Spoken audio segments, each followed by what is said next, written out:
And this is what 4 layers of that glaze looks like so far. I'm gonna go in with a 5th layer. I'm gonna brush it on into the oven, and yo, there's pure niceness happening there, you know.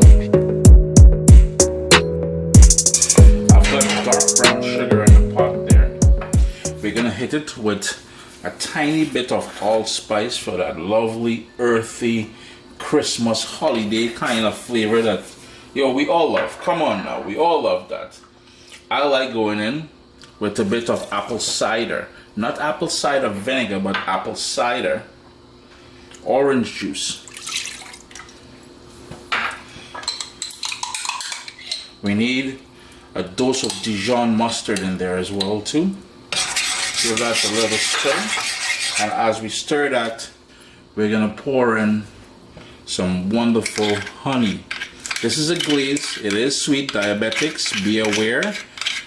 Eat the inside of the ham because the glaze is going on the outside. But yo, I had to laugh because I am diabetic, man.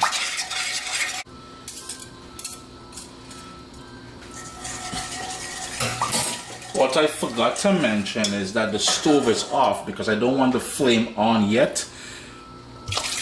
Rum. Yeah. We want to mix in that rum here before we turn the stove on so we don't have any sort of flambe action going on. Now I'm going to remove the pot off the stove.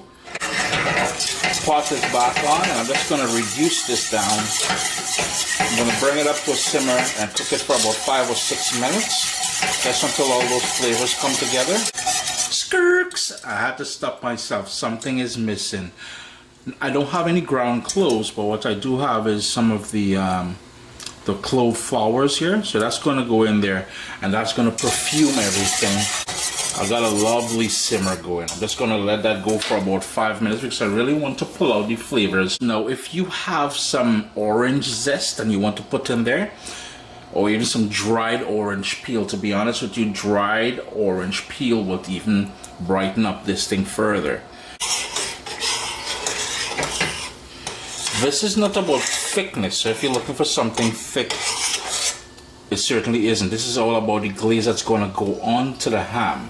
And speaking about ham, look what we got here. Now go ahead and roast your ham in the oven how you typically would. In my case here, I love a bone in, but because I know and I like to make those cuts in there, and I take off the skin, but I leave back some of the fat. And this is a double smoked ham, by the way.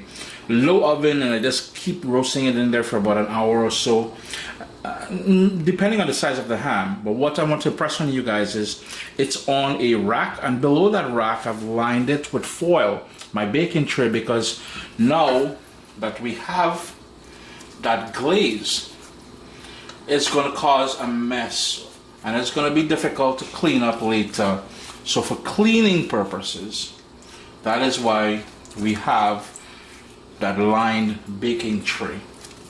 What I like doing is the last half hour or so of roasting my ham in the oven, I'm gonna go in and hit him at least 4 to 5 layers of that glaze every 7 minutes or so, maybe 5 to 7 minutes. I'm hitting him and putting him back into the oven, keep rotating it in the oven just to make sure we don't get any burn spots and all that. But it's all about the glaze now.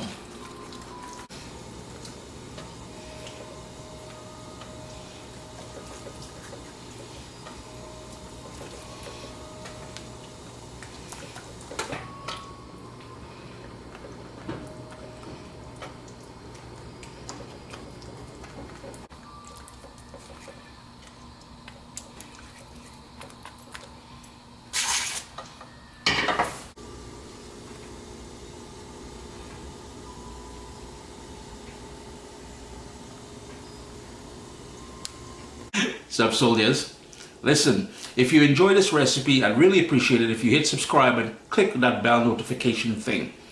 If you've made the recipe, take a picture and send it to me, email address down here.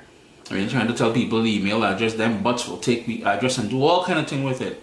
And tag me on Instagram at Caribbean Pot. I really appreciate you guys, and thanks for being in my kitchen with me today. Irie. Chris here, CaribbeanPot.com. You just learned how to make the ultimate glaze for your ham. I do hope you guys get the opportunity to give this one a try because, yo, man, it is just incredible.